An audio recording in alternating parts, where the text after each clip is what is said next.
सदाशिवसमारम्भां शङ्कराचार्यमध्यमाम् अस्मदाचार्यपर्यन्तां वन्दे गुरुपरम्पराम्. அகர முதலை எழுத்தெல்லாம் ஆதிபகவன் முதற்றே உலகு.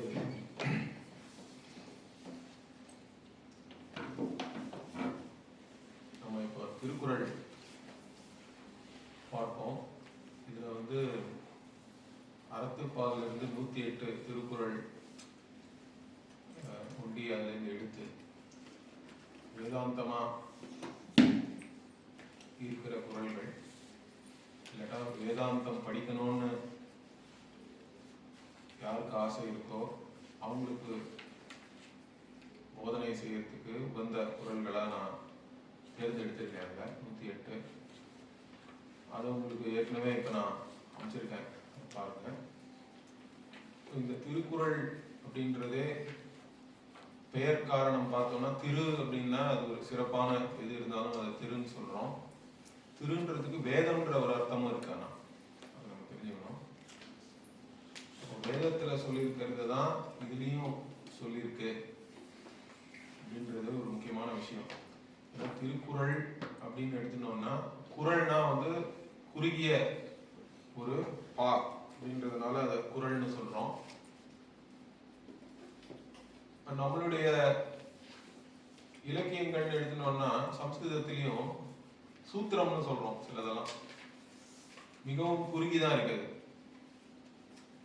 அது ஏன் அப்படி இருக்குன்னா, நமக்கு கர்ண பரம்பரையா தானே நம்ம எல்லாமே கத்துட்டு இருக்கோம். இது வரைக்கும் வேதம் எல்லாமே எழுதா கிழவின்னு ஒரு பேர் வேற இருக்கு தமிழ்ல.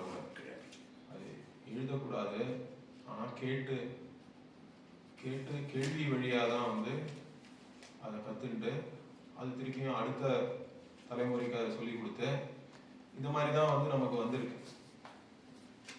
கேள்வி வழியா இருக்கிறது ரொம்ப பெருசா இருந்தாலும் மனப்பாடம் பண்றது சுலபம் இல்லை.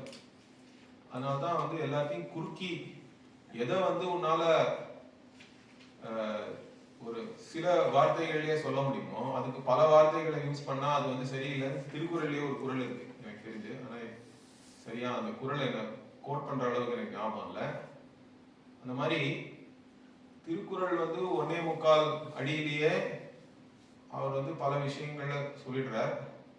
இதெல்லாமும் ஒரு சூத்திரம் மாதிரி தான் நம்ம எடுத்துக்கணும். அதனால தொல்காப்பியத்தை கூட நம்ம சூத்திரம்னு சொல்றோம் நினைக்கிறேன். தொல்காப்பியத்தில் இருக்கிற விதிகள் எல்லாமே, இலக்கண விதிகள் எல்லாத்தையும் சூத்திரம்னு சொல்ற ஒரு வழக்கு தமிழ்லயே இருக்குன்னு நினைக்கிறேன். அதனால அந்த மாதிரிதான் இந்த திருக்குறள்ன்றது குறட்பாவாக இருக்கு. ஆனா அது ரொம்ப சிறப்பான ஒரு நூல். பொருள் விதத்தையும் அது சிறப்பு, அது இலக்கியமா பார்த்தாலும் அது சிறப்பு தான். அது தவிர அந்த திருன்றதுக்கு வேதம்னு ஒரு அர்த்தம் இருக்கிறதுனால இதுல சொல்லப்பட்டிருக்கிறது எதுவுமே இந்த வேதங்களை மீறியோ இல்லாததோ எதுவும் சொல்லல. நம்ம வடமொழியிலையும் தர்மசாஸ்திரம், அர்த்தசாஸ்திரம், காமசாஸ்திரம்னு இருக்கு. அதுதான் இங்க அறம், பொருள், இன்பம் அப்படின்னு 3 விதமா சொல்லியிருக்கு. இதுதான் நம்ம புருஷார்த்தம்னு சொல்றோம். எதெல்லாம் மனுஷர்கள் விரும்பி செய்கிறார்களோ, மனிதர்கள் விரும்புவதை 4 விதமா பிரிக்கப்பட்டிருக்கு. அதுதான் புருஷேன அர்த்தியத்தை இது புருஷார்த்தம். எதெல்லாம் மனிதர்கள் விரும்புகிறார்களோ அதெல்லாம் இங்க பால்னு சொல்றோம் தமிழ்ல, அதை புருஷார்த்தம்னு சொல்றோம் சம்ஸ்கிருதத்துல. இந்த 3-4 விஷயங்கள் என்னன்னு பார்த்தோம்னா, முதல்ல தர்மம் சொல்லப்பட்டிருக்கு அறம் தமிழ்ல. ஏன்னா மனுஷனுக்கு தான் தர்மம் இருக்கு. மனுஷனான நம்ம பிறந்ததுல இருந்தே எது சரி எது தவறு அப்படின்ற ஒரு எண்ணமானது வேற சொல்லி கொடுக்கலன்னா கூட நமக்கு ஓரளவு தெரிஞ்சிடுறது. ஏன்னா எனக்கு என்ன வேணும்ன்றது எனக்கு நல்லா தெரிஞ்சிருக்கு, குழந்தை கூட அது தெரிஞ்சிருக்கு. அதுக்கு என்ன வேணும்ன்றதுக்கு தான் அழகு. ஆனா ரொம்ப குழந்தையா இருக்கும் பொழுது மற்றவங்களுக்கும் அதே மாதிரி ஆசை இருக்கு, எண்ணங்கள் இருக்குன்றது புரியறது இல்லை குழந்தைக்கு. மற்றவங்களை பத்தி கவலைப்படாம எனக்கு என்ன வேணுமோ அது ஒண்டிதான் எனக்கு தேவைன்ற அளவுல குழந்தை இருக்கு. ஆனா அது கொஞ்சம் வளர்ந்த உடனேவே அது தெரிஞ்சிருது. என்ன தெரியறது, எனக்கு என்ன வேணுமோ, நான் எதை ஆசைப்படுகிறேனோ, எனக்கு என்கிட்ட எல்லாரும் எப்படி நடந்துக்கணும்னு நான் நினைக்கிறேனோ அதே மாதிரிதான் மற்றவங்களுக்கும் இருக்கு. இந்த ஒரு ஞானமானது சாமானிய தர்மம் அப்படின்னு நம்ம சொல்றதுக்கு ஒரு அடிப்படையா ஆயிடுது. சாமானிய தர்மம்னு நம்ம எதை சொல்றோம்? சாமானிய தர்மம்னா எல்லாருக்கும் சமமாக இருக்கிற ஒரு தர்மம்னு எடுத்துக்கலாம். இன்னொரு விதமா எடுத்துக்கணும்னா எல்லாருமே அதை வந்து தெரிஞ்சு வச்சுட்டு இருக்காங்கன்னு அர்த்தம். காமன் சென்ஸ்ன்னு சொல்றோம். காமன்லி சென்ஸ்ட் இங்கிலீஷ்ல சொன்னோம்னா எல்லோராலும் சமமாக உணரப்படுவது அப்படின்னு எடுத்துக்கலாம். ஒரே மாதிரியா எல்லாரும் உணர்வது என்னன்னா, எங்கிட்ட எல்லாரும் உண்மையே சொல்லணும், என்னை யாரும் திட்டக்கூடாது, என்னை யாரும் வந்து அடிக்க கூடாது, என்னை யாரும் கஷ்டப்படுத்தக்கூடாதுன்றது வந்து எல்லாருக்கும் நல்லா தெரிஞ்சிருக்கு. இதனால்தான் என்னுடைய சுவாமிஜி குருஜி என்ன சொல்லுவாருன்னா, எல்லாரும் வந்து 50% வந்து தார்மீகமானவர்கள். ஏன்னா மற்றவங்க என்கிட்ட எப்படி நடந்துக்கணும்ன்றதுல வந்து எனக்கு எந்த குழப்பமும் இல்லை. அதனால எல்லாருமே வந்து 50% வந்து தார்மீகமானவர்கள் தான். மற்றவங்க என்கிட்ட எப்படி நடந்துக்கணும், எப்படி பேசணும், என்ன பண்ணணும்ன்றதுல எனக்கு எந்த விதமான சந்தேகமும் இல்லை, தெளிவா இருக்கேன். ஆனா எங்க பிரச்சனை வருதுன்னா, இதேதான் அவங்களும் எதிர்பார்க்கிறாங்க, ஆனா அதை என்னால நடைமுறைப்படுத்த முடியறதான்னு பார்த்தோம்னா அங்க பிரச்சனை வருது, அங்க குழப்பம் வருது. இப்போ இதுல இருந்து நம்ம என்ன தெரிஞ்சுக்கணும்னா, அறம் தர்மம்ன்றது வந்து சாமானிய தர்மம்ன்றது எல்லாருக்கும் தெரிஞ்ச ஒரு விஷயம் தான். அதை மீறி ஆனா விசேஷ தர்மம்னு இருக்கு. நம்ம தர்மம்னு சொல்லும்போது சாமானிய தர்மமும் பேசுறோம், விசேஷ தர்மமும் பேசுகிறோம். விசேஷ தர்மம்னா ஒருவனுடைய வாழ்க்கை நிலை, நீ எந்த இடத்துல இருக்க, நீ வந்து பிரம்மச்சாரியா, மாணவனா இருக்கியா, இல்ல கிரகஸ்தனா இருக்கியா, இல்லறத்துல இருக்கியா, இல்ல சன்னியாசியா இருக்கியா, இதெல்லாம் பொறுத்து ஆசிரம தர்மம்னு சொல்றோம். அதை ஆசிரம தர்மம் அது ரொம்ப முக்கியம். ஏன்னா அந்தந்த நேரத்துல உனக்கு எது உன்னுடைய கடமை அப்படின்றத பொறுத்துதான் உனக்கு எது தர்மம் எது அதர்மம்ன்றது நம்ம வந்து விதிக்கப்பட்டிருக்குன்னு சொல்லலாம். அதுவும் ஓரளவு நம்ம எல்லாருக்கும் தெரிஞ்சுதான் இருக்கு. இப்ப நான் வந்து ஒரு மாணவனாக இருந்தா கல்வி கற்பதுதான் என்னுடைய முதல் தலையாய கடமை, அதான் என்னுடைய சுதர்மம். அதை விட்டுட்டு நான் வேற ஏதாவது பண்ணிட்டு இருந்தேன்னா, மற்ற விஷயங்கள் என்னுடைய மனசு போச்சுன்னா அப்ப அதெல்லாம் வந்து எனக்கு தர்மம் இல்லை அப்படின்றது தெரிஞ்சுதான் இருக்கு. இந்த காலத்துல கூட ஆசிரம தர்மம்ன்றதுல வந்து பெரிய இதெல்லாம் எதிர்ப்போ எதுவுமே இல்லை, எல்லாரும் ஒத்துக்கொள்ளக்கூடியதா தான் இருக்கு ஆசிரம தர்மம்னு நம்ம சொல்லும் பொழுது. அதே மாதிரி ஒவ்வொருவருக்கும் தன்னுடைய கடமைன்றது நம்மளுடைய உறவுகளெல்லாம் வச்சும் இருக்கு. நான் வந்து குழந்தையா இருந்தாலும், குழந்தைக்கு வந்து கடமையும் பெருசா இல்லைனாலும், குழந்தையா இருக்கிறதே வந்து மற்றவங்களுக்குலாம் அது ஒரு பண்ற ஒரு பெரிய ஒரு ஆனந்தத்தை கொடுக்கறது தானே. இருந்தாலும் கொஞ்சம் நீ வளர்ந்தாலும் வந்து குழந்தையா இருக்கும்போதும் வீட்டுல ஏதாவது வேலை செய்யணும், மற்றவங்களுக்கு உதவியா இருக்கணும்ன்ற லெவல்ல இருக்கு. அதே மாதிரி ஸ்டூடெண்ட் ஆயிட்டோம்னா அதுவும் வந்து ஒரு ஸ்டூடெண்டுடைய கடமைன்னு சொல்லிடுறோம். மாணவர்களுக்குன்னு ஒரு கடமை இருக்கு. அதுக்கப்புறம் நீங்க வேலைக்கு போனா, நான் வந்து ஒரு தொழிலாளி, இல்ல நான் வந்து ஒரு அலுவலகத்துல வேலை செய்யறேன், வேலை செய்பவன்னா அவனுக்குன்னு ஒரு கடமை இருக்கு. ஒவ்வொரு வேலைக்கும் கடமை இருக்கு. வேலை கொடுக்குறவனுக்கும் கடமை இருக்கு, வேலை செய்யறவனுக்கும் அவனுடைய என்ன வேலை செய்யறானோ அதுதான் அவனுடைய கடமை. இந்த மாதிரி அது தவிர இப்போ அதையும் மீறி நான் இந்த நாட்டினுடைய பிரஜை அப்படின்னா அப்போ அதற்கும் ஒரு கடமை இருக்குல்ல. நான் ஒரு குடிமகன் சொன்னாலும் எந்த நாட்டுடைய குடிமகனோ அந்த நாட்டை வைத்து ஒரு சில கடமைகள் எல்லாமும் உனக்கு இருக்கு. நாட்டுக்காக நான் செய்ய வேண்டியது. அது தவிர நீ எந்த குலத்தில் பிறந்தாயோ அந்த குலத்தை வச்சும் வந்து சில கடமைகள்லாம் இருக்கு, குல தர்மம்னு சொல்றோம். ஸோ இந்த மாதிரி கடமைகளானது நம்ம மேல வந்து திணிக்கப்படுறதுன்னு நீங்க சொல்லலாம். இல்லட்டா அதெல்லாம் நம்ம உணர்றோம், நாமளே அதெல்லாம் உணர்றோம். ஒவ்வொரு எந்த விதமா நான் வந்து என்னை வந்து நான் பார்க்கறேனோ, யாரோடலாம் நான் சம்பந்தப்பட்டிருக்கேனோ, அந்த சம்பந்தங்கள் எல்லாம் வச்சே வந்து எனக்கு நிறைய கடமைகள் வந்துடும். கல்யாணம் பண்ணிட்டா கணவனாகவோ மனைவியாகவோ கடமை வந்துடுறது. குழந்தை பெற்றுண்டா அப்பா அம்மான்னு கடமைகள் வந்துடுறது. இந்த மாதிரி ஒவ்வொரு ரோலுக்கும் ஒரு டியூட்டி இருக்குன்னு சொல்றோம் நம்ம. அதுதான் ரோல் பேஸ்ட் டியூட்டிஸ் இருக்கு. இதெல்லாமும் வந்து விசேஷ தர்மம் தான். ஏன்னா அது அந்தந்த ரோலை வச்சுதான் வந்து இருக்கு. இந்த மாதிரி சாமானிய தர்மமும் இருக்கு, விசேஷ தர்மமும் இருக்கு. இதுல வந்து வர்ண தர்மம்னு வேற சொல்றோம் நம்ம. சாதாரணமா விசேஷ தர்மம்னு சொன்னா வர்ணாசிரம தர்மம்னு தான் வந்து ட்ரெடிஷ்னலா எடுத்துக்கிறோம். இந்த வர்ண தர்மம்ன்றது இந்த காலத்துல ரொம்ப வந்து அதுக்கு எதிர்ப்பு இருக்கு, அதுல குழப்பம் இருக்குன்னு சொல்லலாம். இருந்தாலும் அதுவும் வந்து இன்னும் நிறைய பேர் வந்து அந்த மாதிரி அவங்க நினைக்கிறதும் இருக்கு, இல்லைன்னு நம்ம சொல்ல முடியாது. நான் வந்து இந்த குடும்பத்துல பிறந்திருக்கேன்னா இது அதை ஒட்டி எனக்கு சில பிறப்பை ஒட்டியும் சில கடமைகள் இருக்குன்றதை நம்ம வந்து மறுக்க முடியாது யாருமே. நீங்க அப்படி பாத்தீங்கன்னா ஓரளவுக்கு எல்லாம் ஹெரிடிட்டரியா தான் இருக்கு இன்னும் கூட நம்ம கண்ட்ரியில.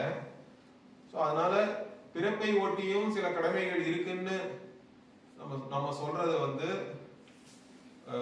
ஏதோ ஒன்று உலகத்துல இல்லாத ஒரு விஷயம் மாதிரி கிடையாது, அதுவும் வந்து இருக்கு. இந்த மாதிரி ஒவ்வொருத்தருக்கும் அவங்களுடைய கடமைகள் என்னன்னு தெரிஞ்சிருக்கு. அப்ப அதை செய்வதுதான் தர்மம். என் கடமையை நான் செய்ய வேண்டும் தான் தர்மம் எல்லாருக்குமே. அது என்னென்ன கடமைன்னு நீங்க உணர்ந்து அதுக்கு ஏற்றபடி செய்ய முடிஞ்சதுன்னா நீங்க அறத்தின் வழி வாழ்கிறீர்கள்னு அர்த்தம். ஆனா அது முடியாம போறதுக்கு என்ன காரணம்னு கேட்டா, அதுதான் வந்து மனுஷர்களுக்கு இருக்கிற அடிப்படை பிரச்சனை. என்னன்னா, என்னால என்னுடைய கடமைகளை செய்ய முடிவதில்லை. எது சரி எது தவறுன்னு எனக்கு தெரிஞ்சிருந்தும் என்னால செய்ய முடியும். இது வந்து துரியோதனன் சொல்ற மாதிரி ஒரு ஸ்லோகம் கூட இருக்கு மகாபாரதத்துல பாத்தீங்கன்னா. துரியோதனன் வந்து சொல்றான், எனக்கு தர்மம்னா என்னன்னு தெரியும், அதர்மம்னா என்னன்னு தெரியும். ஆனா தர்மத்தை பண்றதுக்கு என்னால முடியல, அதர்மத்தை பண்ணாம இருக்க முடியலன்றான். ஜானாமி தர்மம் நச்சமே பிரவிற்கின்றான். தர்மம் எது எனக்கு தெரியும், ஆனா அதுல எனக்கு பிரவிற்த்தியே இல்லை, அதை பண்ணணும்ன்ற ஒரு ஊக்கமே இல்லை. ஜானாமி அதர்மம் நச்சமே நிவிருத்திஹி. அதர்மம் எதுன்னு எனக்கு தெரியும், ஆனா அதுல இருந்து என்னால விலக முடியல. கேனாபி தேவேன ஹிருதிஸ்திதேன அப்படின்னு சொல்றாங்க. யாரோ ஒரு தேவன் என்னுடைய ஹிருதயத்துல உட்காந்துட்டு என்னை ஆட்டி படைக்கிறான்ற மாதிரி சொல்ற மாதிரி ஒரு ஸ்லோகம் இருக்கு. அந்த மாதிரி மனுஷனுடைய அடிப்படை பிரச்சனை என்ன, சரி தவறுன்னு தெரிஞ்சிருந்தாலும் அதை மீறி என்னால எது தர்மமோ அதை பண்ணக்கூடிய அளவுக்கு என்னால முடியல. ஏன்னா அது காரணம் என்னுடைய ராகத்வேஷங்கள் தான், என்னுடைய விருப்பு வெறுப்பு தான் என்னை வந்து தடுக்கிறது. எனக்கு எதுல விருப்பம் இருக்கோ அது சரியாகவும் இருந்தா அதுல ஒன்றும் பிரச்சனையும் இல்லை, யாருக்குமே பிரச்சனை இல்லை. நீங்களும் சந்தோஷமா இருக்கலாம், மற்றவங்களும் சந்தோஷமா இருப்பாங்க. எனக்கு எதுல வெறுப்பு இருக்கோ அது தவறான விஷயமா இருந்ததுன்னா அதுலயும் எந்த விதமான பிரச்சனையும் இல்லை. ஆனா எங்க பிரச்சனை வருது, எனக்கு எது விருப்பு இருக்கோ அது சரியான விஷயமா இருக்கிறது இல்லை, அது அதர்மமா இருக்கு. எதுல எனக்கு விருப்பு இருக்கோ அது தர்மமா இருக்கு. இதனாலதான் நமக்கு வாழ்க்கையில பிரச்சனையே வருது. இப்ப இதையும் மீறி என்னால தர்மம் செய்யணும் அப்படின்றதுதான் நம்ம சாஸ்திரங்களுடைய திருஷ்டி. அதுதான் ஒரு மனுஷன் வந்து தன் விருப்பு வெறுப்புகளுக்கு அடிமையாக தான் இருக்கிறான். அதுதான் வந்து நேச்சுரல் டெண்டன்சின்னு சொல்றோம் பாருங்க, சுபாவம். ஒருத்தருடைய சுபாவம் எப்படி இருக்குன்னா தன் விருப்பு வெறுப்புகளோடு போறதுதான் வந்து நம்மளுடைய சுபாவம். அந்த மாதிரி நீங்க போனீங்கன்னா நீங்க அசுரர்கள் ஆகிடுவீங்கன்றார். இப்போ பாஷிக்காரர் வந்து பிருதாரண்யக பாஷ்யத்துல வந்து தேவர்கள் அசுரர்கள் கதையெல்லாம் ஒண்ணு இருக்கு. முதல் அத்தியாயத்துல 3வது பிராமணத்துல வந்து அதுல வந்து தேவர்கள்னா யாரு அப்படின்னா, உன் விருப்பு வெறுப்பை தள்ளி வச்சுட்டு சாஸ்திரங்கள் சொல்றபடி உன்னால வாழ்க்கையை வாழ முடிந்தால் அதுதான் வந்து தேவ லட்சணம்னு சொல்றாரு. அப்ப நீ தேவனாக இருக்கிறாய். எப்போ உன்னுடைய விருப்பு வெறுப்புகளுக்கு உட்பட்டு இந்திரியங்கள் வந்து இந்திரிய விஷயத்தை நோக்கி தான் போறது, அதுதான் அதனுடைய சுபாவம். நீயும் அது பின்னாடியே போனா, கண் போன போக்கிலே கால் போகலாமான்லாம் பாட்டு இருக்கு தமிழ்ல கூட. அந்த மாதிரி இருந்தா அது வந்து அசுர வாழ்க்கை அப்படின்ற. அசுசு ரமதே இதி அசுரகான்னு ஒரு லட்சணம் வேற சொல்றாரு. யார் வந்து இந்திரிய விஷயங்களிலேயே வந்து திளைத்திருக்கிறார்களோ அவங்க தான் வந்து அசுரர்கள். ஆனா அதையும் மீறி சாஸ்திரம் இது சொல்லியிருக்கு அப்படின்றதுக்காக சாஸ்திரோக்தமாக சாஸ்திரம் சொல்லியபடி வாழ்க்கையை யார் வாழ்கிறார்களோ அப்போ அவங்களுக்கு அந்த தேவர்களாக அவர்கள் ஆகிறார்கள். அதுவே எந்த இந்திரியம் வந்து இந்திரிய விஷயத்தை நோக்கி போச்சுன்னா அதுவே அசுரன் ஆயிடலாம். அதுவே ஆனா சாஸ்திரோக்தமா இருந்ததுன்னா அப்ப அது தேவனாக ஆகிவிடுகிறதுன்ற மாதிரிலாம் அவர் சொல்றார். அந்த மாதிரி இருக்கணும்ன்றதுக்காக தான் இந்த மாதிரி திருக்குறள் மாதிரி புஸ்தகங்கள்லாம் எதுக்கு எழுதியிருக்காங்கன்னா நம்மளை வந்து தேவர்களாக ஆக்கிறதுக்கு தான். இங்க சொல்லியிருக்கிறபடி அறத்தின் வழி வாழணும் முதல்ல, அதுக்கப்புறமா அற வழியாக வாழ்ந்தால்தான் இருக்கிறதுலயே உத்கிருஷ்டமான சிறந்த வாழ்க்கையில் அடைய வேண்டிய ஒரு விஷயம்னா அது வீடுன்னு சொல்லணும், மோட்சம்னு சொல்லணும். எல்லா விதமான துக்கத்திலிருந்தும் விடுதலை, வீடு, ஆனந்த அவாப்தி, பேரானந்தம் அப்படின்லாம் சொல்றோம். அதையும் அடையணும்னாலும் முதல்ல அற வாழ்க்கை என்பது அவசியம். உங்க விருப்பு வெறுப்பிலிருந்து விடுபடாமல் இந்த ஆத்ம ஞானத்துக்கு உங்களுக்கு தகுதியே இல்லை. ஆத்ம ஞானம் ஏற்படணும்னா முதல்ல எனக்கு எந்த ஞானத்துக்குமே தகுதி தேவை. இப்ப நீங்க பிசிக்ஸ் படிக்கணும்னு ஆசைப்படுறீங்க, ஒரு யூனிவர்சிட்டிக்கு போனீங்கன்னா நேர யாரா இருந்தாலும் அட்மிஷன் கொடுக்கறது இல்லை. ஏற்கனவே உனக்கு வந்து கால்குலஸ் தெரியுமா, கணக்கு ஓரளவு மற்ற விஷயங்கள்லாம் தெரிஞ்சிருந்தாதான் உங்களுக்கு. அது தவிர வேற ஏதாவது இப்போ எம்எஸ்சி படிக்கணும்னா பிஎஸ்சி இருக்கான்னு கேட்கறான். அந்த மாதிரி எல்லா ஞானத்திற்கும் தகுதி என்பது அவசியம். ப்ரீரெக்விசிட் அப்படின்லாம் சொல்றோம் இல்லட்டா, குவாலிஃபிகேஷன். அப்படின்னா இந்த ஞானத்திற்கு என்னெல்லாம் தேவைன்னா முதல்ல உங்க விருப்பு வெறுப்பிலிருந்து விடுபட வேண்டும். அப்பதான் இந்த ஞானத்திற்கு நீங்க தகுதி அடைவீர்கள். அதுக்கு எப்படி விடுபடுறதுன்னு கேட்டா சாஸ்திரம் என்ன சொல்லியிருக்கோ அதை நான் பண்ணணும். என்னுடைய விருப்பு வெறுப்பு என்னவா இருந்தாலும் அதையும் மீறி எது சரியோ அதை என்னால் செய்ய முடிகிறதா இல்லையா அப்படின்றதுதான் முதல்ல வந்து நம்ம பார்க்கணும். அப்ப அதை செய்ய பழகும் பொழுது என்ன ஆகுது, அதுதான் வந்து கர்மயோகம்னு சொல்றோம். கர்மயோகம்னா என்ன, யோக புத்தியோட கர்மாவை செய்வது. யோக புத்தினா என்ன, புத்தியான்னு தான் சொல்றாரு பகவான் கூட வந்து புத்தி யோகம்னே சொல்றாரு. புத்தி யோகம் ததாமின்லாம் கர்மயோகத்தை பத்தி பேசும்பொழுது அது புத்தி யோகம்னு தான் வந்து பகவான் சொல்றாரு கீதையிலையும். ஏன் அதனால அந்த மாதிரி சொல்றாருன்னா கர்மா வந்து கர்மா தான், யார் பண்ணினாலும். நீங்க கர்ம பலத்துக்காக ஆசைப்பட்டு விருப்பு வெறுப்போடு பண்ணினாலும் கர்மா தான். இல்ல இதுதான் வந்து சரி, இதுதான் என் கடமை, என் விருப்பு வெறுப்பு எதுவா இருந்தாலும் நான் இது வந்து சரியாக இருக்கிறது, இதுதான் என் கடமைன்றதுனால நான் பண்றேன்னு சொன்னாலும் அதே கர்மாவை தான் பண்றீங்க. கர்மாவில் வந்து வேறுபாடு இல்லை. ஆனா அந்த கர்மாவை எந்த விதமான புத்தியோட நீ பண்ற, அதை நீ கர்ம பலத்திற்காக பண்றியா இல்லட்டா நான் என்னுடைய மனசை வந்து சுத்தப்படுத்திக்கிறதுக்காக நான் பண்றேன் அப்படின்ற எண்ணத்தோட பண்றியான்றதை பொறுத்து அதே கர்மாவே வந்து கர்ம யோகாவாக மாறுகிறதுன்னு சொல்றோம். அப்ப மனசை சுத்தப்படுத்துறதுன்னா மனசுல அழுக்கு என்னன்ற கேள்வி வருது. அழுக்கு இருந்தாதானே நீங்க சுத்தப்படுத்தணும். அழுக்கு என்னன்னு தெரியாமலே நான் எப்படி மனசை சுத்தப்படுத்துறதுன்னா அழுக்குன்றது வேற எதுவும் இல்லை, உங்களுடைய விருப்பு வெறுப்பு தான் அழுக்கு. ராகத்வேஷத்தை தான் அழுக்குன்னு சொல்றோம் சாஸ்திரத்துல. அப்ப அதுல இருந்து விடுபடுவதுதான் தயோர்ன வசமாகச்சே அப்படின்னு சொல்றாரு பகவான். ராகத்வேஷோ வியவஸ்திதோ. இந்த ராகத்வேஷம்ன்றது உன்னுடைய எதிரி மாதிரி, அதனுடைய வசத்திற்குள் நீ வராதே, உன் வசத்திற்குள் அதை வைத்துக்கொள் அப்படின்னு சொல்லி. அதனால அதை எப்படி அப்ப உன் வசத்துல வைக்கிறதுனா என்ன, அந்த ராகத்வேஷத்தையும் மீறி எது சரியோ அது செய்யற அளவுக்கு உன்னால முடிஞ்சதுன்னா அப்போ அது உன் வசத்திற்குள் இருக்கிறது. இல்ல நீ ராகதேசத்தின் வழிதான் நான் போவேன், சரி தவறுலாம் எனக்கு வந்து கிடையாது, எதுவா இருந்தாலும் நான் பண்றதுதான் சரின்னா அப்போ நீ ஒரு ராகதேசத்தோட தான் போறேன்னு அர்த்தம். உனக்கு அகங்காரம் தான் அப்ப இருக்குன்னு அர்த்தம். என்னுடைய அகங்காரம் நான் தான் முக்கியம், மற்றவங்களை பத்திலாம் எனக்கு கவலை இல்லை, எது சரி தவறுன்றத பத்தியும் எனக்கு கவலை இல்லை, எனக்கு என்ன வேணுமோ அதுதான் நான் பண்ணுவேன்னா அது கூட நீங்க ரொம்ப நாள் இருக்க முடியாது. உங்ககிட்ட ஏதோ கொஞ்சம் சக்தி இருக்கிற வரைக்கும் அந்த மாதிரி இருக்கலாம். அந்த மாதிரியே இருந்தா அப்ப மற்றவங்க சும்மா இருக்க போறது இல்லை.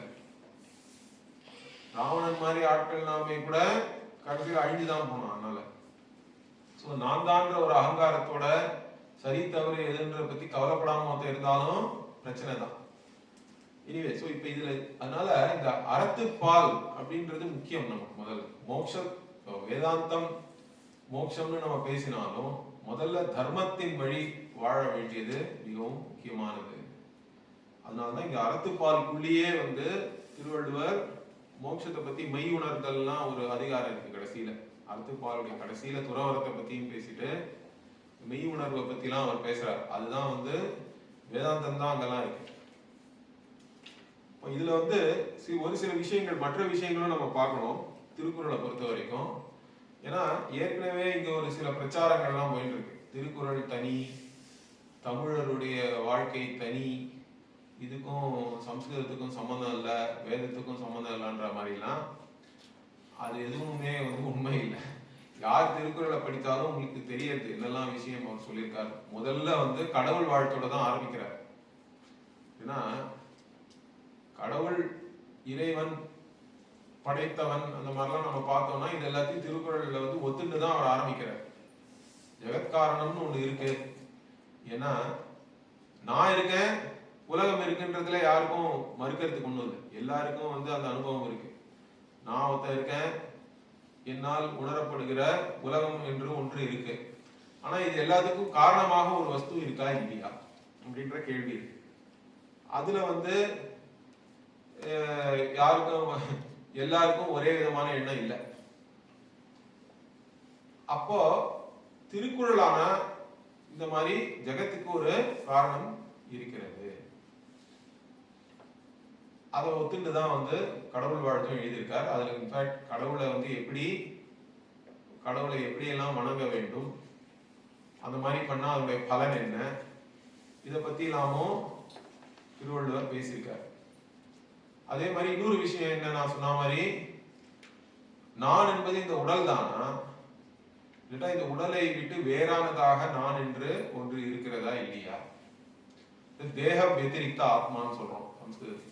சங்கரரும் என்ன சொல்றாருன்னா வேதம் தான் வந்து நமக்கு தேக வெத்திரிக்த ஆத்மான்னு ஒண்ணு இருக்குன்றத எடுத்து சொல்லணும். தேகத்தை விட வேறானதாக ஆத்மா என்று, நான் என்று ஒன்று இருக்கிறது. ஏன்னா இதுலயும் வந்து ஓர் எண்ணம்ன்றது இல்ல, ஒவ்வொருத்தன் ஒண்ணுன்னு சொல்றான். தேகம் தான் ஆத்மான்னு ஒருத்தன் சொல்றான், இந்திரியங்கள் தான் ஆத்மான்னு சொல்றான்.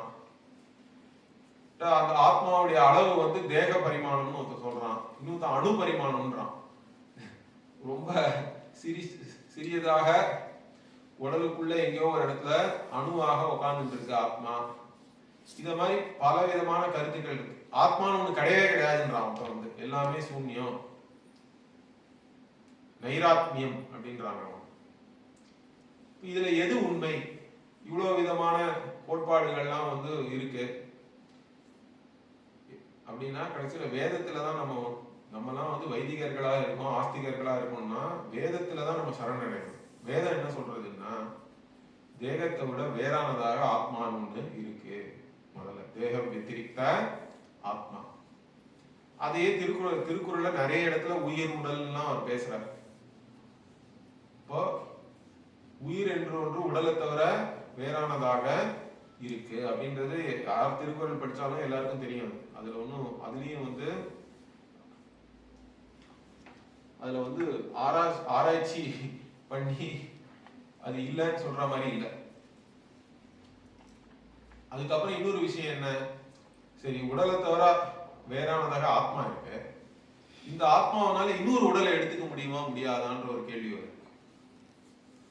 இது பேர் வந்து தேகாந்தர சம்பந்தி ஆத்மான்னு சொல்றாரு சங்கரர். வந்து விருதாரண்யக உபனிஷத் அவதாரிகை இருக்கு, ஆரம்பத்துல சம்பந்த பாஷ்யம்னு சொல்றோம். அதுல இதெல்லாம் பேசுறாரு அவரும். இந்த மாதிரி வேதம் தான் வந்து தேகத்தை விட ஆத்மானு வேறானதாக இருக்கு.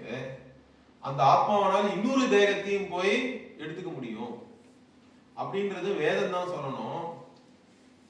ஏன்னா அப்படி இருந்தாதானே நீ வந்து சொர்க்கத்துக்கு போய் நீ தேவனாவ, நரகத்துக்கு போய் இல்லாட்டா நீ கஷ்டப்படுவேன்றதெல்லாம் கூட அந்தந்த லோகத்துக்கு போய் அந்த லோகத்துக்கு உகந்த ஒரு தேகத்தை நீ எடுத்துக்கணும் அப்படின்றது இருந்தாதானே வந்து சொர்க்கத்துக்கு போறதெல்லாம் கூட அர்த்தமாறுது. தேவ சரீரம்னா அங்க வந்து அதுக்கு வந்து உத்கிருஷ்டமான சரீரம்னு சொல்றோம். அப்படின்னா நீ தேவனாக சொர்க்கத்துல இருக்கேன்னா இங்க பூமியில இருக்கிற மாதிரி குழந்தையா பிறந்து வளர்ந்து அந்த மாதிரி கஷ்டம்லாம் கிடையாதுங்க. நீ நேரம் வந்து தேவ சரீரம்ன்றது வளர்ச்சியெல்லாம் அதுக்கு எதுவும் கிடையாது. அதே மாதிரி முதிர்ச்சியும் கிடையாது, ஜராவும் கிடையாது. அப்படிதான் வேதம் சொல்றது. தேவன்னா நீ தேவனாக இருக்கு அப்படியே பிறக்கிறாய். ஆனால் அதுக்கப்புறம் வளர்ச்சி முதிர்ச்சி வியாதி இது எதுவுமே கிடையாது தேவர்களுக்கு.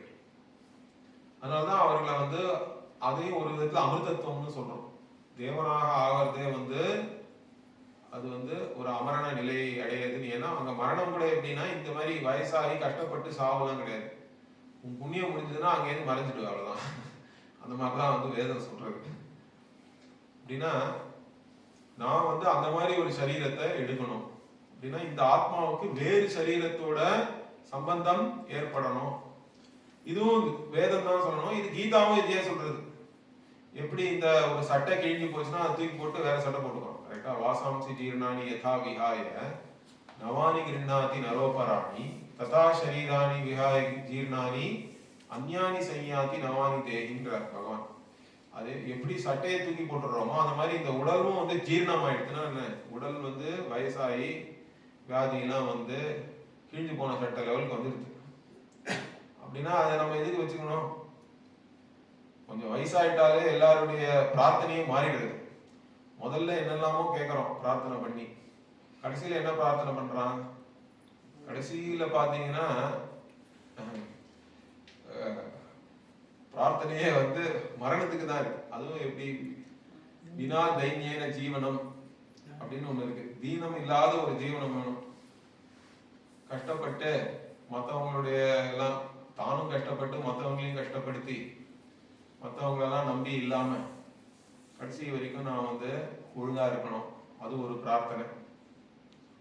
அதே மாதிரி சாவு வந்தாலும் வந்து தூக்கத்திலேயே போயிடணும், அனாயாசேன மரணம் அப்படின்னு சொல்றோம்.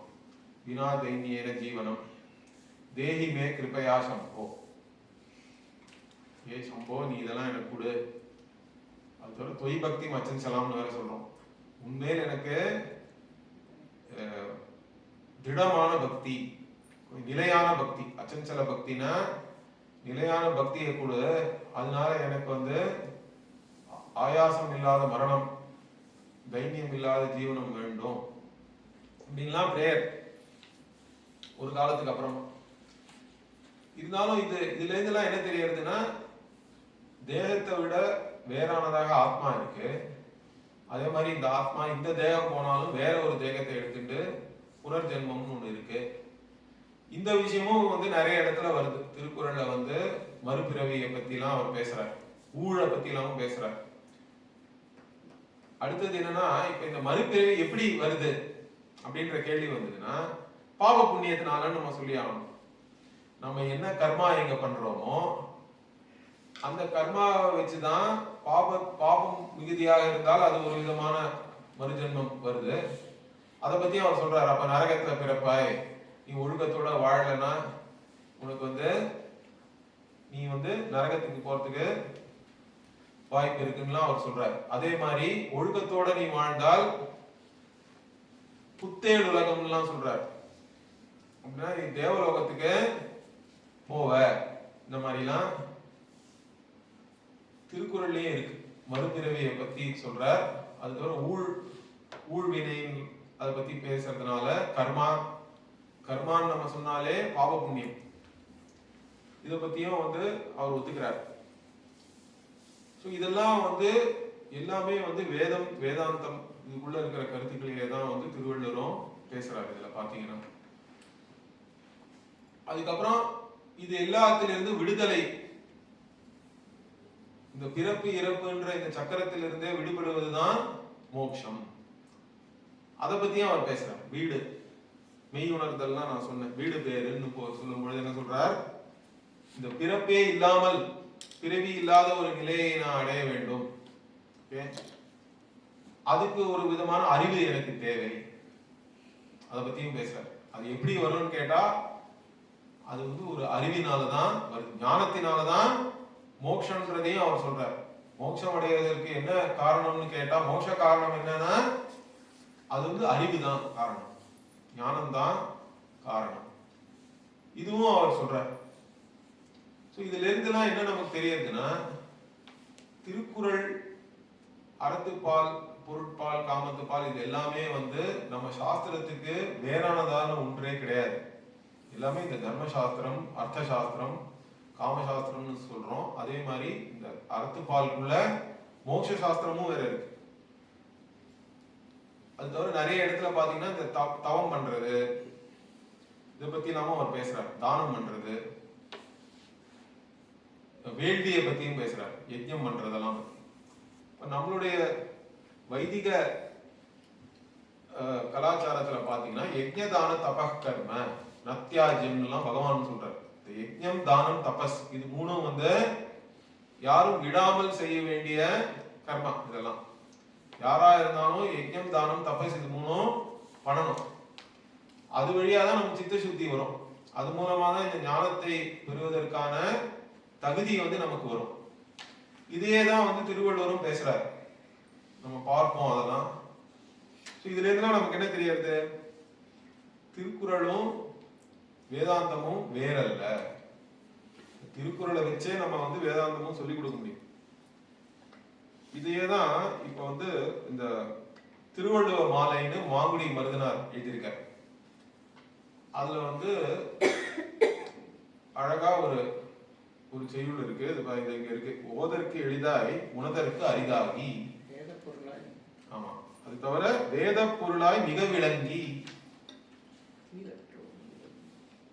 இந்த இது வந்து இதுல இருந்து ட்ரெடிஷ்னலா நம்மளுடைய பரம்பரை சம்பிரதாயம்னு பாத்தீங்கன்னா, அதுல திருவள்ளுவர் சொன்னது வந்து வேத பொருள் அதுல ஓங்கி இருக்குன்ற மாதிரியான ஒரு, அப்படிதான் நம்ம அதை பார்க்கணும். திருக்குறள் வேறு, மற்ற சாஸ்திரங்கள் வேறுன்ற மாதிரி ஒரு எண்ணமே கிடையாது. வேதத்துல என்ன சொல்லியிருக்கோ அதே தான் வந்து திருவள்ளுவரும் இங்க சொல்லியிருக்காரு.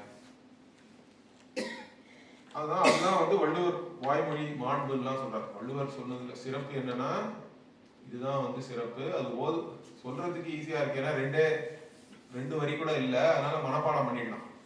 அப்புறம் அதை புரிஞ்சுட்டோம்னா, அப்ப அதை எப்பெல்லாம் இந்த 2 வரியே சொன்னாலும் நம்மளுடைய புரிஞ்சு வச்சிருந்த அந்த அர்த்தமானது நமக்கு விளங்குறது எப்பொழுது. கரெக்டா? அதுதான் வந்து உள்ளுதொரு உள்ளம் உருக்குமேன்னு சொல்றாரு. அதை நினைச்சு அதனுடைய அர்த்தத்தை வந்து நம்ம நினைத்து பார்க்கும் பொழுது நம்ம உள்ளத்தையே அது உருக்கும். அந்த மாதிரி தீது அற்றோர்னு வேற சொல்றார். திருக்குறளை படிச்சு அதை நினைச்சு பார்த்தாலே தீது இல்லாதவராக நீங்க ஆயிடுவீங்கன்றதுதான் அதுக்கு அர்த்தம். அதனால வேதத்துக்கும் திருக்குறளுக்கும் எந்த வேறுபாடும் இல்லை. இதுல வந்து முதல் குறள்லயே தெரிஞ்சுட்டு இருக்கிறோம். முதல் குறள் என்ன சொல்றார், அகர முதல எழுத்தெல்லாம் ஆதி பகவன் முதற்றே உலகுனா, அகரம் அகர முதல எழுத்தெல்லாம்னா எழுத்துக்கெல்லாம் ஆ என்ற அகரம் தான் முதல் எழுத்தாக இருக்குன்னா, இது வந்து திருவள்ளுவர் தான் சொன்னாருல்ல, தொல்காப்பியத்திலையும் இது இருக்கு. தொல்காப்பியத்துல ஒரு சூத்திரத்திலையும் இந்த அகரம் பத்தி சொல்லியிருக்கார் தொல்காப்பியர். அதுக்கு வந்து நச்சினார்க்கினியார் எழுதின உரையிலையும் வந்து அவங்க சொல்றாங்க, எப்படி வந்து எழுத்துக்கெல்லாம் அகரம் முதலாக இருக்கோ, அது எப்படின்னா வந்து இறைவன் வந்து எப்படி எல்லா பொருளிலும் அதனுடைய தத்துவமாக இருக்கிறாரோ, அந்த மாதிரிதான் எல்லா எழுத்துக்கும் வந்து அகரம் தான் வந்து அதற்குள் இருக்கிறது. ஏன் அப்படி சொல்றோம்னா, நீங்க வாயை திறந்து ஒரு சத்தம் வர வச்சீங்கன்னா என்ன வருது? ஆ தான் வருது. வேற எந்த விதமான ஒரு முயற்சியும் எடுக்காம வெறும்னா வாயை திறந்து ஒரு சத்தத்தை எழுப்பினோம்னா என்ன சத்தம் வருது? ஆ ஆ தான் வருது. மற்ற எல்லா சத்தமும் இந்த ஆவினுடைய ஒரு மாற்றம் தான்.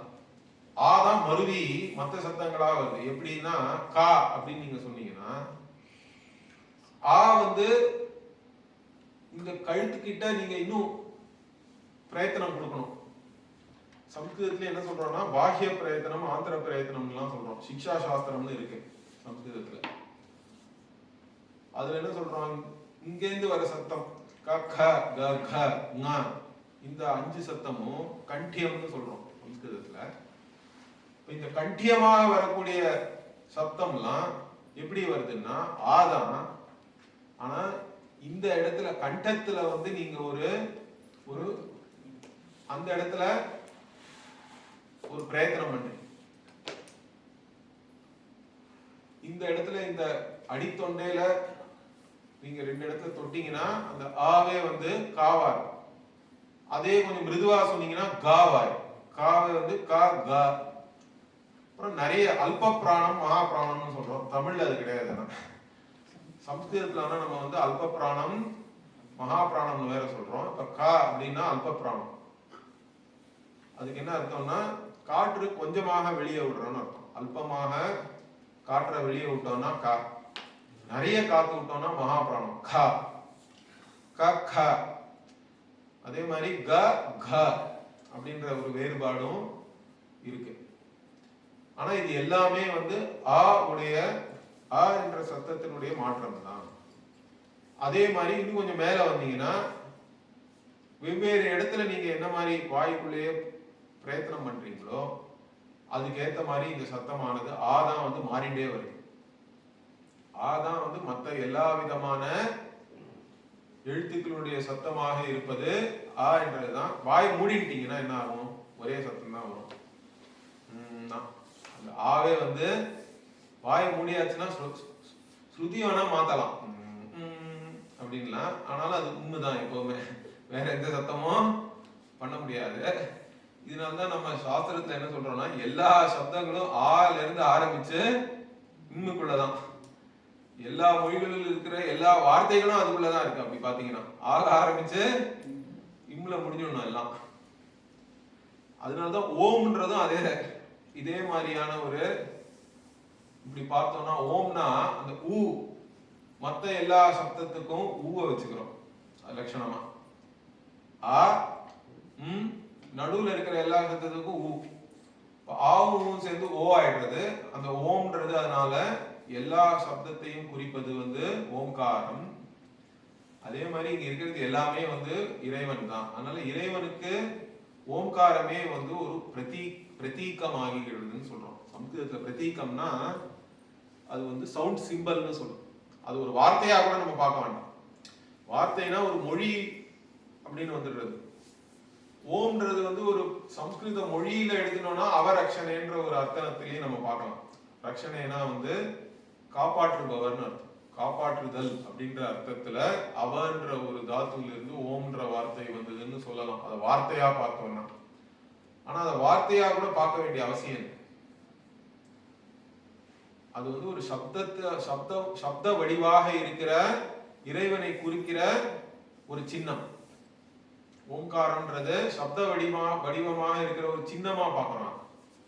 அது ஏதோ ஒரு மொழியில இருக்கிற ஒரு வார்த்தையா கூட நம்ம அதை பார்க்க வேண்டாம். அந்த மாதிரி எனிவே இதுல நம்ம என்ன இப்ப புரிஞ்சுக்கணும்னா அ அப்படின்றதுதான் எல்லா எழுத்திற்கும் முதல் எழுத்தாக இருக்கு, முதல் சப்தமாக இருக்கு. அதுதான் வந்து மருவி மற்ற எல்லா சப்தங்களாகவும் ஆகிறது. அதே மாதிரி இறைவன் தான் முதல் காரணமாக இந்த உலகத்திற்கு இருக்கிறார். அந்த முதல் காரணம்ன்றது அவர் எப்படி சொல்றார்? ஆதி அப்படின்ற வார்த்தையை யூஸ் பண்றார். ஆதின்றது சம்ஸ்கிருத வார்த்தை தான். இந்த ஆதின்ற வார்த்தை வந்து முதல் காரணம். ஏன்னா எல்லாத்துக்குமே காரணம், உலகத்துக்குள்ள பல காரணங்களை நம்ம சொல்ல முடியும். பானை இருக்குன்னா பானைக்கு என்ன காரணம்னா மண்ணுன்னா. மண்ணுக்கே என்னைய காரணம்னு கேட்டா அதுக்கு நம்ம ஏதாவது சொல்லலாம். வேதியியல் கெமிஸ்ட்ரி படிச்சோம்னா அதுக்கு நம்ம சிலிக்கா தான் வந்து மண்ணு ஆச்சுன்னா, சிலிக்காக்கு என்னைய காரணம்னா அதுக்கு உள்ளுக்குள்ள மாலிகுல்லாம் இருக்கு, கார்பன் இருக்கு, ஹைட்ரஜன் இருக்கு, இந்த மாதிரிலாம் நம்ம பார்க்கலாம். சரி, அப்ப அந்த கார்பனுக்கு என்ன காரணம்? அணு ஆட்டம் லெவலுக்கு போயிட்டு இருக்கு. அணுதான் வந்து இந்த மாதிரி எல்லாம் இருக்குன்னா, அணுவுக்கே என்ன காரணம்னா அதுக்குள்ளேயும் இருக்கு பார்ட்டிகிள்லாம் இருக்குன்னா பரமாணு. நம்ம வைசேஷிக இருக்கணும் அதை சொல்றோம், பரமாணுன்னு ஒண்ணு இருக்குன்றான். இப்ப இருக்கிற விஞ்ஞானிகளும் என்ன சொல்றான், இந்த ஆட்டம்குள்ள போனாலும் பார்ட்டிகிள்னு ஒண்ணு இருக்கு, குவாண்டம் பார்ட்டிகிள்ஸ் எல்லாம் இருக்கு, அதுதான் காரணம். இந்த மாதிரி நீங்க வந்து காரணத்துக்கு காரணத்துக்கு காரணம்னு சொல்லி பார்த்துட்டே போலாம், கடைசியில எங்கேயா போய் நிக்கணும்ல. இது எல்லாத்துக்கும் என்ன காரணம்? அணுவுக்குள்ள இருக்கிற பரமாணுவுக்கும் எதுப்பா காரணம்னா, அதுலயும் விஞ்ஞானிகளே என்ன சொல்றாங்கன்னா அதுக்கு வந்து அப்சர்வர் தான் இந்த குவாண்டம் சிஸ்டமை கொலாப்ஸ் பண்ணணும்னு அவங்க சொல்றாங்க. அவங்களுடைய ஒரு கோட்பாடு என்னன்னா, இந்த மாதிரியா இருக்கிற இந்த நம்ம பார்க்கக்கூடிய இந்த உலகமே குவாண்டம் அப்படின்ற அந்த அளவுக்கு போய் பார்த்தோம்னா அது இங்க வர்றதுக்கே வந்து அதை பார்க்கறவனும் ஒருத்தன் இருக்கணும். அதை யார் பார்க்கிறார்களோ அவங்களாலதான் இந்த இடத்திலேயே இந்த விஷயம் வந்து ஒரு ஒரு குறிப்பிட்ட ஒரு இடத்தில் நேரத்தில் இந்த குவாண்டம் சிஸ்டம் இருக்குன்னா அது காரணம் யாருன்னா அதை நம்ம பார்க்கறதுனாலதான் அங்க வந்து அது வந்து அங்க விழுகிறது. கொலாப்ஸ்னா என்ன சொல்றது, அந்த இடத்துல வந்து அது மேனிஃபெஸ்ட் ஆகுதுன்னு சொல்லணும், அது ஆவிர்பவிக்கிறது, அது தோன்றுகிறதுன்னு சொல்லணும். எதனால ஒரு குவாண்டம் சிஸ்டம் தோன்றதுன்னா அது பார்க்கறவனாலதான் தோன்றதுன்றான் இவனும். ஆனா அப்ப அந்த பார்க்கறவன் யாரு, அவனுடைய தன்மை என்னன்னு கேட்டா அதை சொல்ல தெரியல. அதுல வந்து யாருக்கும் இது வரைக்கும் விஞ்ஞானிகளுக்கே வந்து இதுதான்ற அளவுக்கு ஒரே எண்ணம் இல்லை அதுல இது வரைக்கும். இருந்தாலும் அவங்களும் அது வரைக்கும் போயிட்டாங்க. இது எல்லாத்துக்கும் காரணம் என்னன்னு போனா கடைசியில முதல் காரணம் எது, முதல் காரணம் நம்ம என்ன சொன்னோம்னா அதுக்கு ஆனா காரணம் கிடையாதுன்னு அர்த்தம். அதற்கு காரணம் இருக்கக்கூடாது, காரணம் இல்லாத காரணம், அதற்கே காரணம் கிடையாது, ஆனா அதுதான் முதல் காரணம், ஆதி.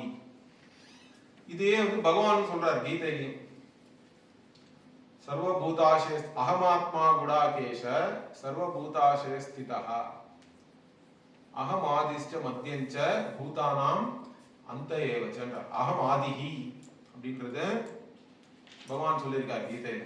நான் தான் இது எல்லாத்துக்கும் ஆதி, என்னிடம் இருந்துதான் எல்லாம் ஆரம்பிக்கிறது, மத்தியமும் நான் தான், நடுவிலும் இதெல்லாம் இருக்கிறதுக்கு ஸ்திதிக்கு காரணமா இருக்கிறது நான் தான், இதெல்லாம் முடிஞ்சு திருப்பி லயமானதும் என்னுள்ளே தான்.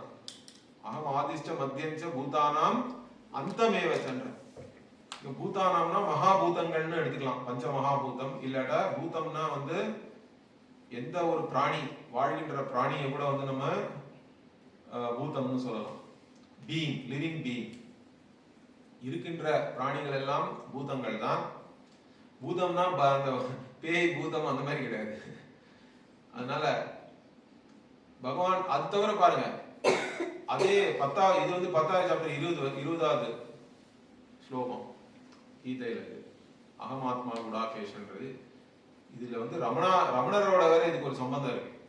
யாரோ ஒருத்தர் போய் ரமணர் கிட்ட வந்து, என்னால இந்த பகவத்கீதைலாம் 700 ஸ்லோகம் இருக்கு, இதெல்லாம் ரொம்ப கஷ்டமா இருக்குன்னாராம். அவர் வந்து சரி உனக்காக நான் ஒரு சில ஸ்லோகங்கள்லாம் எடுத்து சொல்றேன், இதுக்காக நீங்கெல்லாம் வந்து பாராயணம் பண்ணுங்க. இப்ப எப்படி குறள்லயே நிறைய இருக்கு, அதுல நம்ம ஒரு 108 என்னமோ இப்ப எடுத்துட்டு இருக்கோம். அந்த மாதிரி அவர் ஏதோ ஒரு 40 ஸ்லோகத்தை எடுத்து இதெல்லாம் வந்து அதை வந்து இப்ப சில பேர் பப்ளிஷ் பண்ணிருக்காங்கன்னு நினைக்கிறேன், ரமண கீதைன்னு அந்த மாதிரி.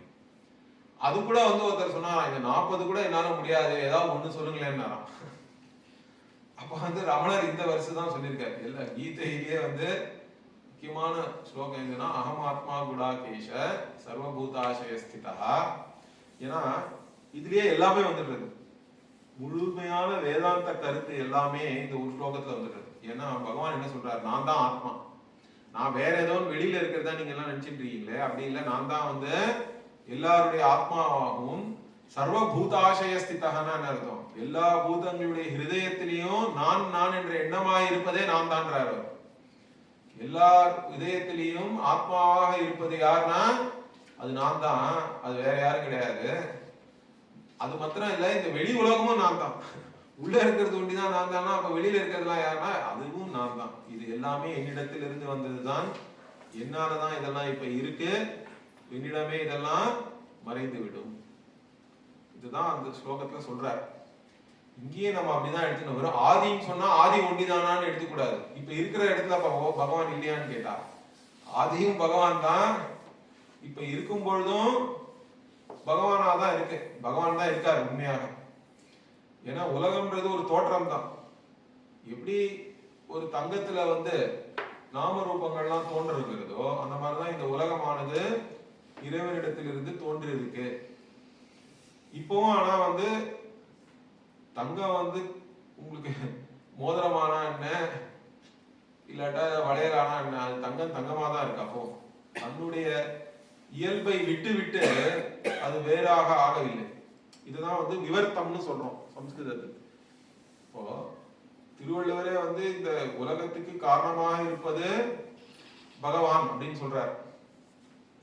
அப்ப இந்த உலகத்துக்கு காரணமா இருக்கிற பகவான் வந்து பால் தயிராச்சுன்னா பால் இல்லாமலே போயிடுதுல, இப்ப வெறும் தயிர் தான் இருக்கு, அந்த மாதிரி ஆயிட்டாரான்ற ஒரு கேள்வி வருது. பால் தயிரான மாதிரிதான் பகவான் இருந்தார் பால் மாதிரி, இப்ப உலகம் தான் இருக்கு தயிர் மாதிரி ஆயிடுச்சுன்னு சொல்ல முடியுமான்னா அப்படி இல்லை. நம்ம எப்படி சொல்றோம், தங்கம் இருந்தது, தங்க கட்டியா இருந்தது முதல்ல, இப்ப அது வந்து வளையலா ஆயிடுச்சுன்னா, இருந்தாலும் தங்கம் வந்து தன்னுடைய இயல்பை விட்டு விட்டு வளையலாச்சா, தங்கம் தங்கமாகவே இருந்து கொண்டுதான் வளையலாச்சான்னு பார்த்தோம்னா தங்கம் தங்கமாகவே இருந்துட்டு தான் வளையலா இருக்குன்னு சொல்றோம். இதுதான் வந்து ஸ்வரூப அபரித்யாகேன ரூபாந்தர ஆபத்தின்னு சொல்றோம் சம்ஸ்கிருதத்துல. அப்படின்னா என்ன, தன்னுடைய சொரூபத்தை விடாமல், அபரித்யாகேன என்ன, விட்டு விடாமல், தான் யாரோ அந்த சொரூபத்தை விட்டு விடாமல் ஆனா வேற ஒரு ரூபத்தை எடுத்துக்கிறது, அதுக்கு பேர் விவர்த்த காரணம்னு பேர். விவர்த்தம்னா என்ன, அது வந்து வேறாக ஆகாமல் தன் சொரூபத்தை அப்படியே வச்சிருக்கிறதுக்கு பேர் தான் விவர்த்தம்னு பேர். வேறாக ஆகாமல் உலகமாக ஆயிட்டார். உலகமா இருக்கும்பொழுது அவர் அவராகவே தான் இருக்கார். உலகம் இருந்தாலும் சரி இல்லைனாலும் பகவான் வந்து பரிபூர்ணமாக தான் இருக்கார். அந்த மாதிரி பகவான் தான் இந்த உலகமாக ஆகியிருக்கிறார் அப்படின்றது இங்க வந்து கருத்து. ஆதி பகவான், இந்த பகவான்ற வார்த்தையும் அதுக்கு அர்த்தம் என்னன்றதை நம்ம பார்க்கணும். பகவான்றதும் சம்ஸ்கிருத வார்த்தை தான். பலவான் தனவான்லாம் சொல்றோம். பலம் இருப்பவன் வந்து பலவான், கரெக்டா தமிழ்லயும் அந்த உபயோகம் இருக்கு. தனம் இருப்பவன் வந்து தனவான். அப்ப பகம் யாரிடம் இருக்கிறதோ அவர்தான் பகவான் அப்படின்னு நம்ம சொல்லணும். இப்ப பகம்னா என்னன்ற கேள்வி வருது, அது நம்ம அடுத்த வகுப்புல பார்ப்போம். ஓம் பூர்ணமத பூர்ணமிதம் பூர்ணாத் பூர்ணமுதச்யதே பூர்ணஸ்ய பூர்ணமாதாய பூர்ணமேவாவசிஷ்யதே. ஓம் சாந்தி சாந்தி சாந்தி. ஹரி ஓம் ஸ்ரீ குருभ्यो நமः. ஹரி ஓம்.